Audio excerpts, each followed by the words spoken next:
Hey Mike, this is John with Get on the Track. Just reviewing the data that we collected from our session today at Harris Hill, running in your Cayman GTS 4.0.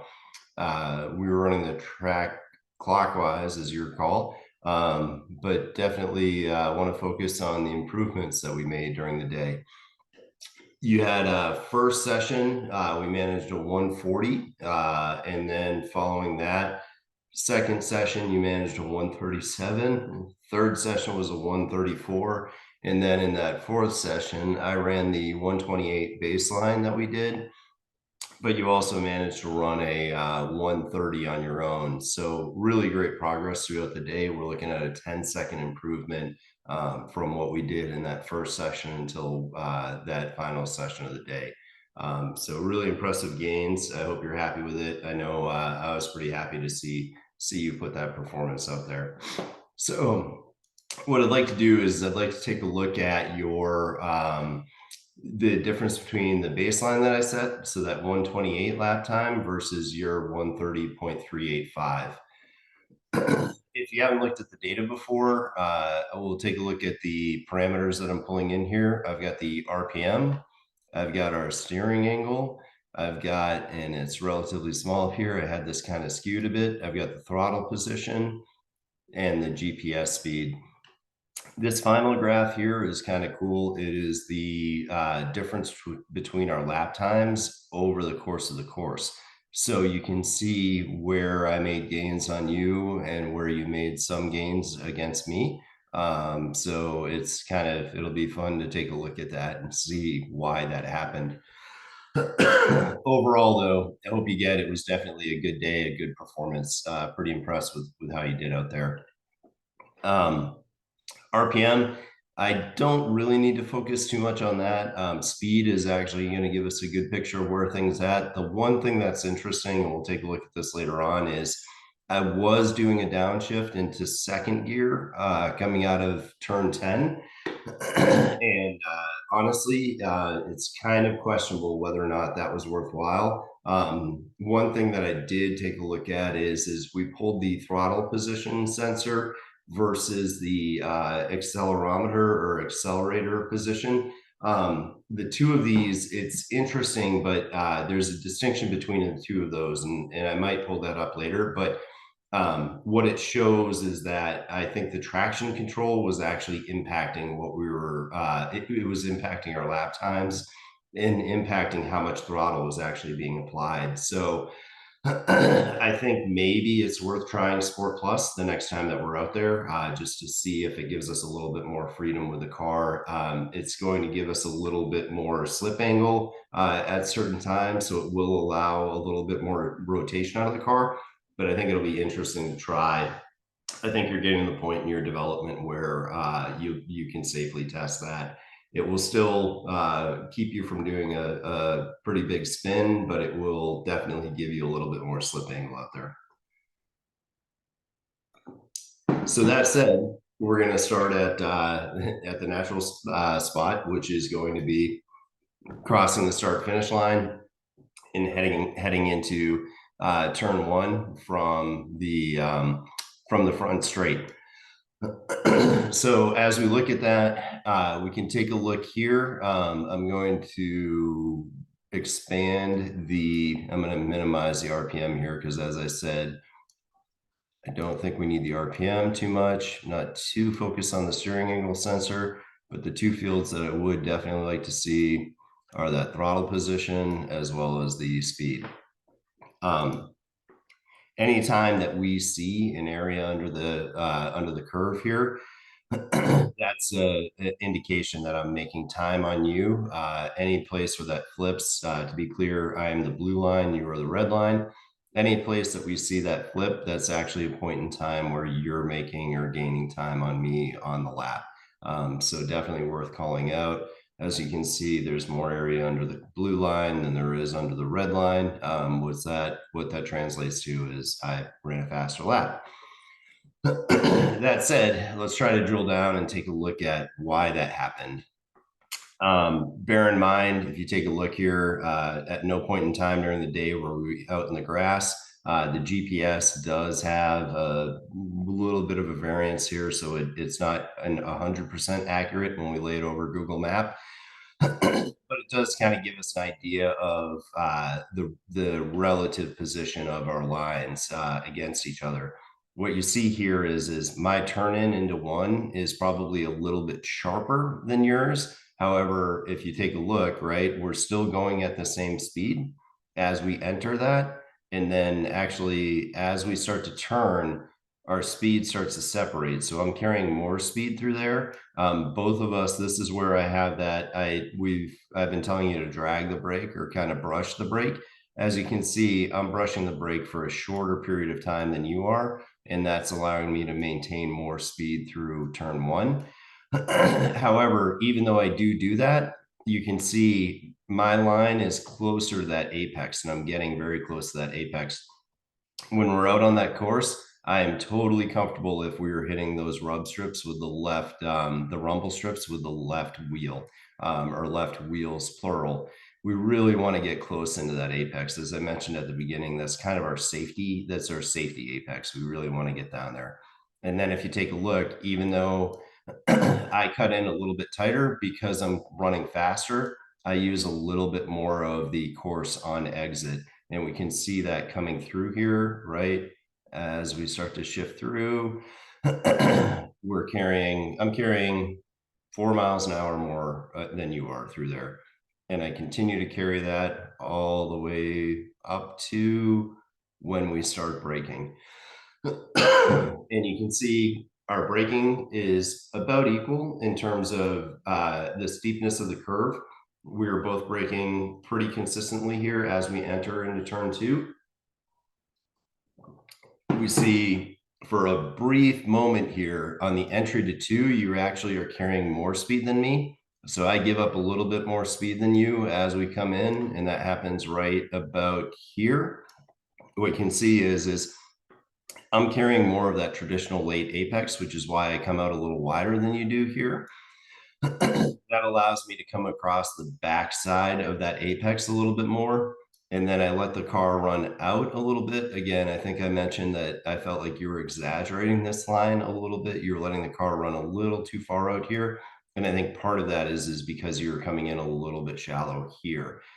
So as we enter, we want to be a little bit wider, and then we carry the car a little bit more shallow. And then that allows me to come pretty close to your line on exit. But if you take a look, what that does is it allows me to apply the power, which you can see. Blue line here is me. This is where this throttle position comes in really. It becomes really useful. You can see I ramp up the throttle and I get on that throttle very hard and I stay on it versus you, because you're continuing that corner a little bit longer and because you apexed it a little bit earlier than I did, you have to hesitate a little bit getting onto that throttle. And that provides me, it's not a heck of a lot, but it's still a 4 mile an hour difference over the course of that straightaway. And then the other place where I gain time, and this is probably providing me with, this is probably the difference between 1 second and 2 seconds. So this is why I ran on 128 rather than on 129. I also carry more speed down that back straight. So as I'm coming down here, I max out at 111 versus your 101. I'm letting that car run. And then I turn that car in. And as I'm coming up the hill, I then start to get on those brakes. You and I are carrying similar amount of braking force, but the interesting part is I carry that braking force a little bit longer early. And then we see you come off the brakes a little bit and then go back on them. And then you have a very slow mid corner speed, where your mid corner speed is 7 miles an hour lower than mine, your minimum corner speed through there, which is also the mid corner. You are at 42 and I managed to keep it right around 46. I don't think I go below 46 miles an hour through there. So if you take a look at our lines, right? So what I do is I suspect I'm carrying, well, let's take a look here. I'm carrying some brake pressure, blue line all the way up to here. So I'm not quite trail braking as far as I could, but I'm carrying trail braking, right? up to about the middle of turn 4. So you can see that here. I could even trail brake it a little bit further if I was driving the car harder, which means I would start braking later. But then I carry a little bit of throttle through here. And what I did like seeing is right here, you can see you go to the throttle pretty hard because you know you've given up too much speed. So I like seeing that. Coming down that hill, you get on that throttle, and then you come back and ease off that throttle as we turn in.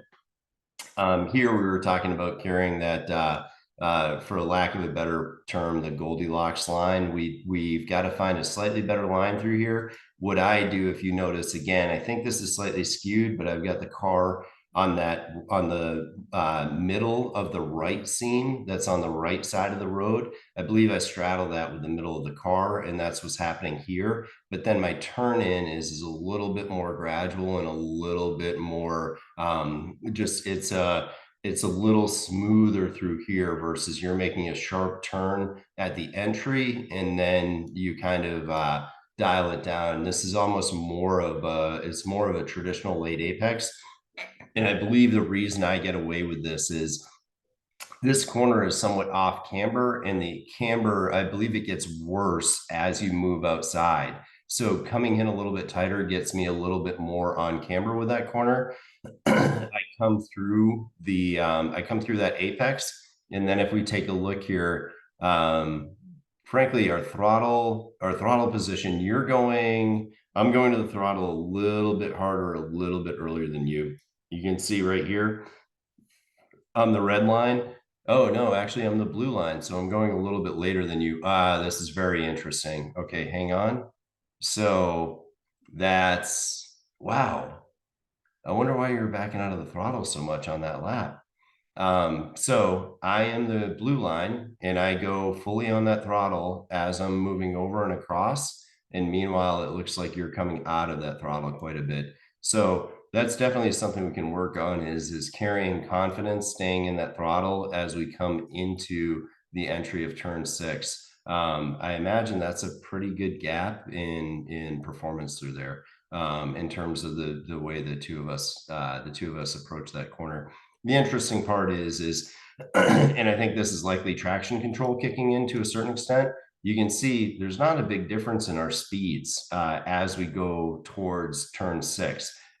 Where we start to get a nice separation is on that turn in point for 6.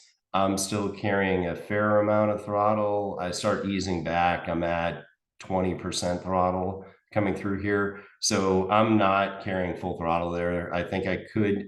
It's interesting. I'd be curious to see. I think I could push harder through there, but honestly, again, I was setting a baseline lap. I wasn't trying to set a personal best. So, but so we can carry a little bit more speed mid corner. And if you take a look, the separation is pretty significant. It's up to 4 miles an hour in sections there, even 5. We're seeing 93 to 98 miles an hour. So definitely worth trying to carry more mid corner speed through turn 6, that long sweeper that we see through there. Dialing it in a little bit, taking a closer look. Our lines are almost identical, which doesn't surprise me. There's not a lot of complexity to this. The big thing is get as close as you can to those rumble strips as you drive through there, and then just stay on that throttle to carry good speed. What I like seeing here is that you managed to bring your speed up to match mine on the exit of turn 6, which means you're carrying good confidence through there, right? And you see that as that little blip in the throttle mid corner. You got relatively confident, and that was enough to drive the car to get a little bit more speed on the exit of 6. Both of us are braking at about the same point. Going into 7, I think it's possible that we could go, both of us might be able to go a little bit later into there, but that takes some real talent. Here you can see this is a mistake on my part. Sorry, allergies are getting the best of me today. But you can see I have a strong blip on the throttle that I have to pull out of as we're coming through this mid corner speed. Or actually, that's you. Okay, shoot, I need to keep these straight. But that's actually kind of telling. I'm a little bit more patient on the throttle here. And frankly, what's interesting is we're both carrying very similar speeds. So I think that's worth noting, right? Is that other than the fact that your minimum speed is slightly lower than mine, 1 mile an hour, really insignificant. What happens after we exit 7 is that you're carrying really good speed through there. The big thing, when I see an application of the throttle here, the reason this surprised me, when I see an application of the throttle here where you go on and then go back off, what it tells me is you went to the throttle too early. It seems kind of obvious, but you need to have a little bit more patience on that throttle. And you can see how I start applying the throttle here. I'm tentatively applying it, right? Like that ease the throttle on, that's what I'm talking about. I'm easing into it, right? Like if we really dial into that, you can see that it's just a gradual ramp up for me versus yours is more jagged where you apply it, you realize you have too much, you back off, and then you start applying it again. And granted, you've got more throttle application here than me overall, but I'm able to achieve effectively the same result. And I even come through with a little bit more mid-corner speed through the end of this, right? So you were faster, this red line here, you were faster at the entry and you kind of were charging in hard. I gave up a little bit more. It's that slow in, fast out mantra.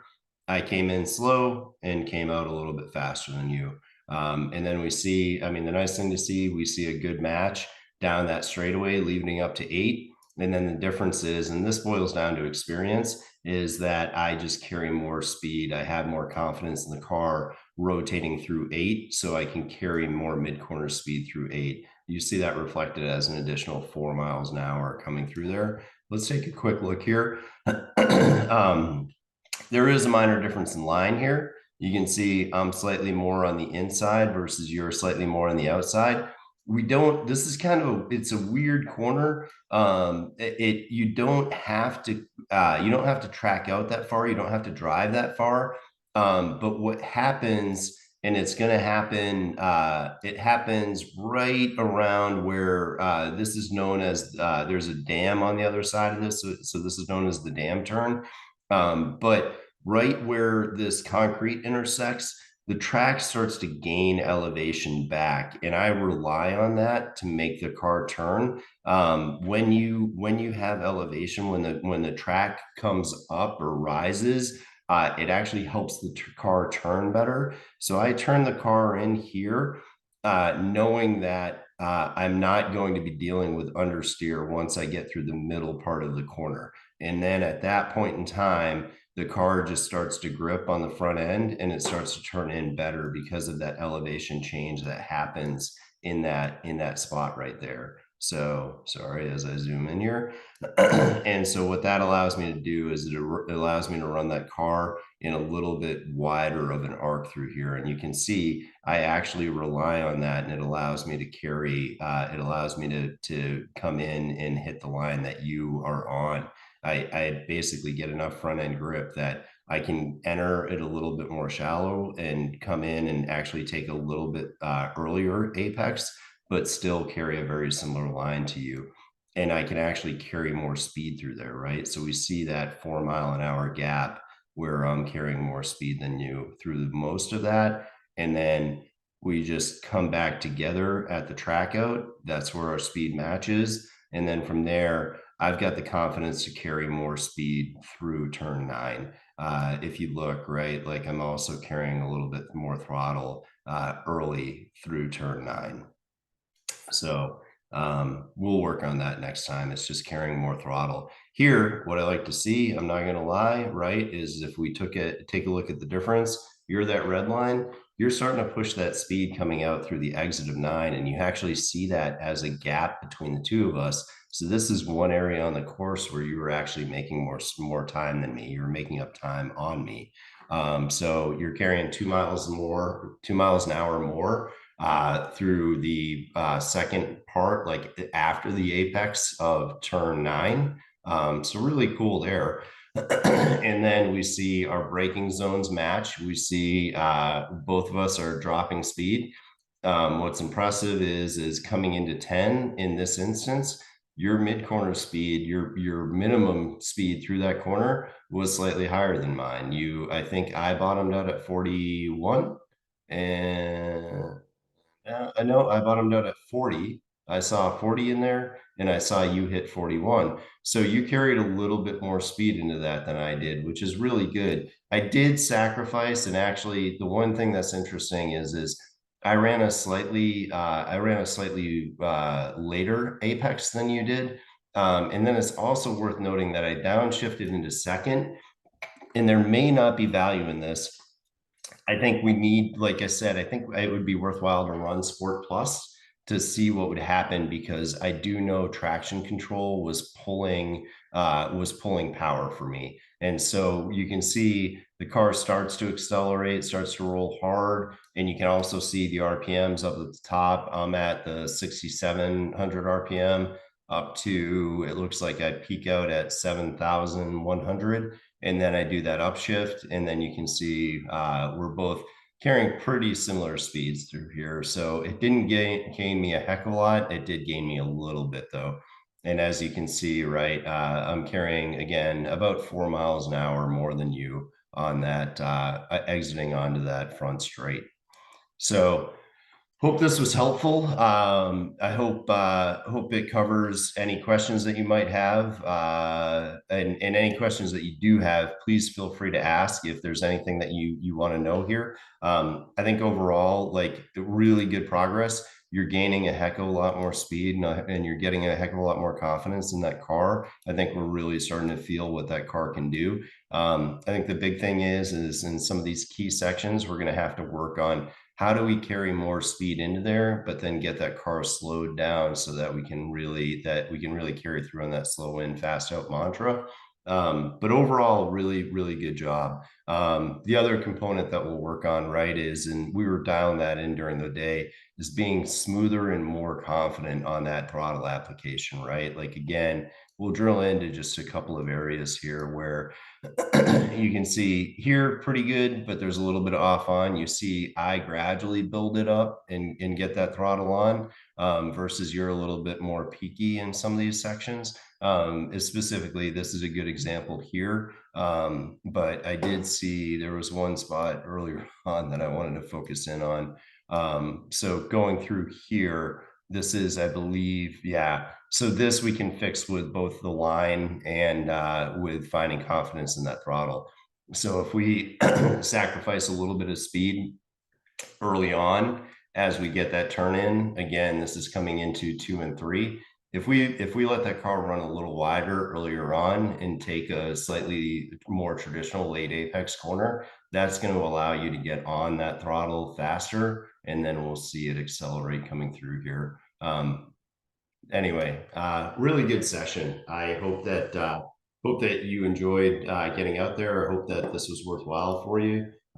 It was definitely an impressive day. So nice work, and look forward to seeing you out there again.